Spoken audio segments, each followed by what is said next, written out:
Hello everyone, I am Robin Loathing Shaw's Lasers and welcome to Let's Not Play Toho Imperishable Night. This is the start of my new LNP series. No, not really, no. It's just a one-off thing. I'm going to be commentating a replay of something in this game. It's a replay of Extra Stage by Mr. Cal here, also known as Gamer Cal. He's doing his own LP of the Toho games and well, what happened is that he did his LP run of Extra in Imperishable Night, and at the end of the run realized that he forgot to turn his microphone on, or something like that. The result is a run which is apparently pretty good, which doesn't have commentary, so he figured let me do it. And yeah, we'll see how that goes. He plays with Marissa solo, which is a very interesting change from what we usually get. The main reason for that is that he's a huge fan of Marissa, and really who can fault anyone for being a huge fan of Marissa? Even Rayson has freaking fans, and if Rayson is allowed to have fans, then Marissa sure is. And yeah, so it makes the game a good deal harder because you have to fight through all those familiars and you can't just shoot through them and kill the main enemies instead. However, Marissa is very good at killing familiars, so I guess the ordeal isn't too impossible. For sure, Reimu solo would be way harder, but I think Marissa solo is already more than enough. And yeah, everyone knows how the stage goes by now, I'm sure. The stage part of the stage won't be very different from what we usually see. Be sure to always clear one side of those spawning things, and then the other one is usually easy-ish. And let's have a look at the background for a change, because I never do that. This bamboo forest, the way... Wow, I love the 3D effects. I really love the 3D effects, and I never noticed them. Look at that background! That's amazing! And anyway, Kine, whatever, Kine maybe that actually appears, and she's the mid-boss. Let's see what happens there. She has 3 spells. All 3 are doable. For the first one you want to learn the pattern of those needle type things and then stream the red arrowheads. And it looks like Cal is doing pretty fine. He's probably learned exactly because he has quite precise vertical movements. And then returning bridge Ichijo. I find this attack pretty fun. Well, it's different from what we usually get thanks to those bullets coming from behind you, which is really rare actually. Would be interesting to have bullets coming from behind you a bit more often, I think, actually. But whatever, that looked extremely easy. And the next History of Phantasm, very similar to the first one, except that now you have the needles and the streaming part actually mixed together. But once again, he's doing fine. Except this one is taking a bit longer, so that's 2.5 waves to dodging Marissa solo. And another extra life. We already got the first extra life through point items earlier. And the next one, if you have a look at the right of the screen, that's always a weird thing. It's at 666 points. Zoom inserting random references because he finds them cool. It's not very, don't even know what the right word here would be, but it's just a bit silly really. This part is just streaming. This part is actually static, and for this I'm not really sure what you're supposed to do, but apparently when you move less then safe zones appear, but there, wow, you actually managed to dodge through that. I'm not really sure what the hitbox for those beam things is actually, but it doesn't look like it's too hard. And the infamous Death Fairy. This is super claustrophobia, really. Almost on Sanae level of claustrophobia. And this went fine, and another extra life. So that's the perfect run of the stage and mid-boss. That's a pretty good start, I have to say. And the boss appears. Mokou. Mokou? No, Mokou. I can pronounce Japanese sort of half properly. And Marissa and Alice have this trial of guts imposed on them by Kaguya, blah blah blah blah. Mokou is more like a zombie, blah blah blah blah blah. Death is no longer part of her existence.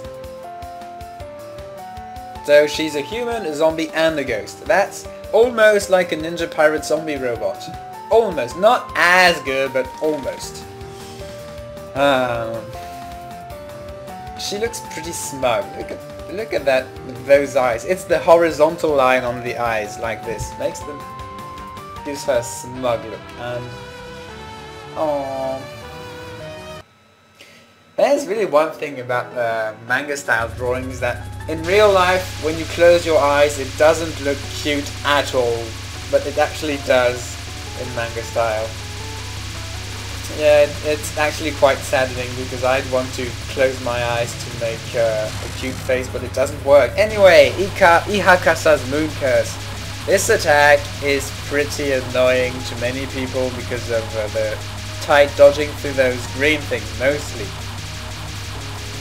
And Cal has a slightly different strategy from mine, but the main idea is still the same, because right now it's looking exactly the same way as it does with me.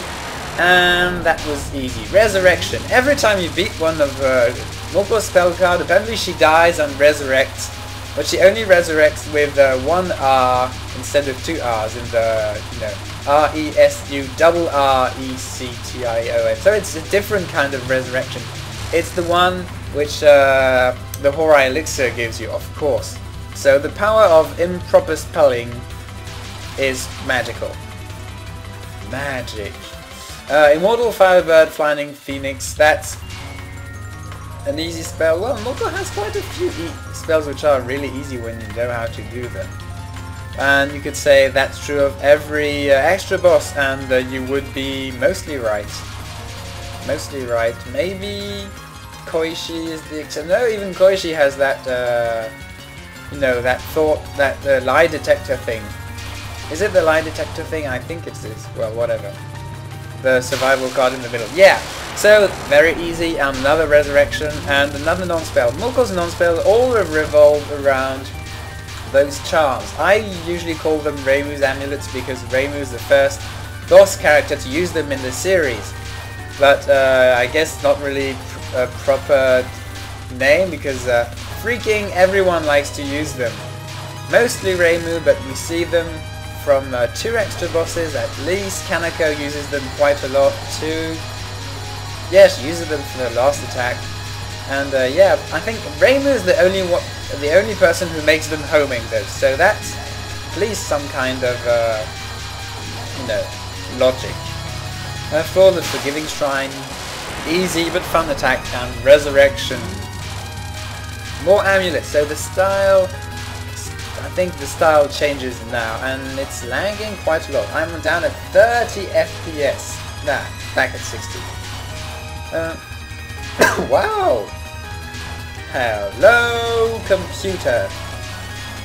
At least since I'm not playing, it doesn't matter that much that it's lagging, but still, that's a little bit disappointing. Still, dense but slow, so it's not too hard. Xufu's Dimension. What you want to do here, and something that I didn't really know, is that you want to find some kind of safe height where the amulets falling from the top won't hurt you, and so you only have to worry about those coming from below. And after that, it's pure horizontal, and it's okay, not too hard. See? This could be very scary, but it's alright. And bam! Resurrection. I think the guys who made the English patch should have fixed that resurrection thing. And while Cal wasn't in the right place for a second and couldn't hit her, but now he's alright. My computer doesn't like those amulets apparently. But it did like them a year ago when I played this stage. What? Whatever. Bam, easy non-spells anyway, and they're taking a while if you're not straight underhand. Honest Man's Death. Most pointless attack ever when you know how it works. Remember, if you're honest, then you're going to die. So be dishonest and move straight in that laser. But do be honest with those black bullets. I think these bullets, red and black things, are actually invented by Aaron. Well, you know, Aaron is the first person to actually use them. I think they're just needle bullets which are turned black. I'm not sure. And now it's the part where the non-spells start being annoyingly hard, and yeah, sure enough, our first mistake in this run is a death bomb. Hollow Giant Wu, also the first legit hard spell card in this fight. The way he does it is pretty much the same way as I usually do, but it's not the way I did in my LP run. For some reason, where I always stayed under her, and down another death bomb. Too bad. That looked so avoidable too. When you death bomb this happens. I was going to say Final Spark and even Master Spark don't let you move fast enough, and the result is that you stay straight under the bullets when the invincibility period expires. And man, that must have been quite annoying. Bam! Still get an extra bomb at the end of this, so he's alright. Well, only losing one life is still pretty damn fine. And once again, the annoying non-spell, it's the next to last non-spell, and bomb. He was probably frustrating of those accidental death bombs, and this is what happens. Mokou's last non-spells are really something. Everlasting Phoenix's Tail.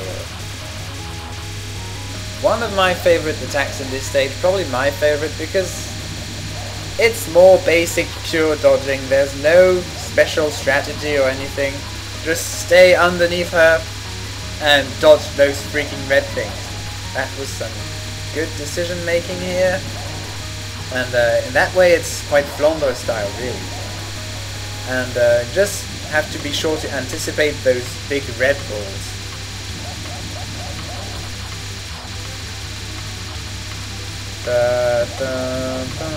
Yes, yes. Bam! And it's easy-ish.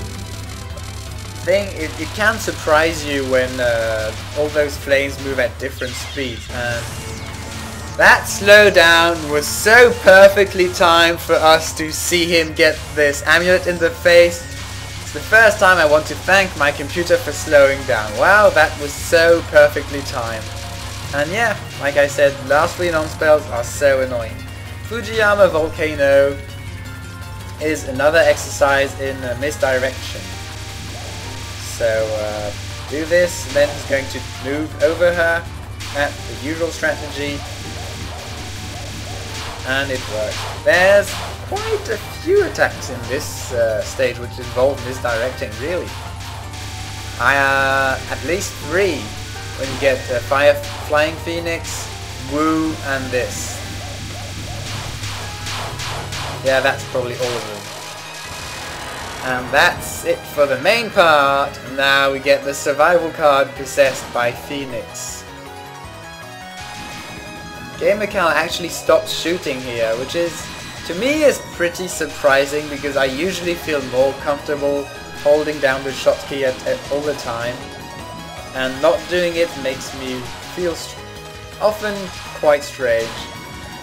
But more power to him. And now these ever so annoying circling. Sorry about that, it looks like my fraps crashed or something, and the last part of the video was corrupted. So let's start again from here. Possessed by Phoenix. You are chased by a Phoenix, as you can see in the background, and the Phoenix spawns lots of familiars on your left and on your right. And the familiars spawn lots of bullets, especially in that part when there's really lots and lots of bullets. You've got to go around in circles. For some reason this is the only strategy which works, and I've never really analyzed this enough to understand why. Well, I'm still not convinced as why nothing else would work. And apart from that, have a look in the background. You've got 2 Mokous in there. That's a bit strange, really. And there's this spinning thing, which is probably there all the time, which is a bit hypnotic. And anyway, yeah, in this attack, apart from the second phase, there's really nothing interesting to say, because it's really easy. And a straight 10 million points it gives you. And now the last attack, Horai-Do. This is a really good exercise for your concentration and your stability, because it's basically this one basic pattern and it hardly changes for the whole attack. After some time, Mokou does add those yellow needle-like things, which did perturb Cal a bit, and then she's going to add the red aimed arrowheads, but it's still basically the same thing, and those 2 other elements don't actually change that much. Even the fact that your playground gets smaller and smaller doesn't really matter too much. So yeah, good test for concentration. It really isn't too hard compared to most final cards. And Mokou's last spell, not last word, Imperishable Shooting, fail. If I knew anything about video editing, there would be that kind of stamp with fail written on it. And yes, but apart from that, the run wasn't fail. So Cal lost 1 life and all the bombs on the following life. That's pretty good. He captured most of everything except Woo and the last 2 spells, you could say. And that's pretty much it, I think. So he got 16 or 1,600,000,000 points. Let's see how that compares with whatever I have on extra. Well, my good run, my amazing one was Sakuya and Remilia, and it's not that much higher, as you can see. 1,804,000,000, and other stuff I have, Remu and Yukari is comparable. Marissa and Alice is very low, so that doesn't count. And yeah, so good runs. Well, considering it's Marissa solo, you get credit. What kind of credit? I'm not sure, but whatever. This has been Robin LSL, and I hope this wasn't too boring. See you next time.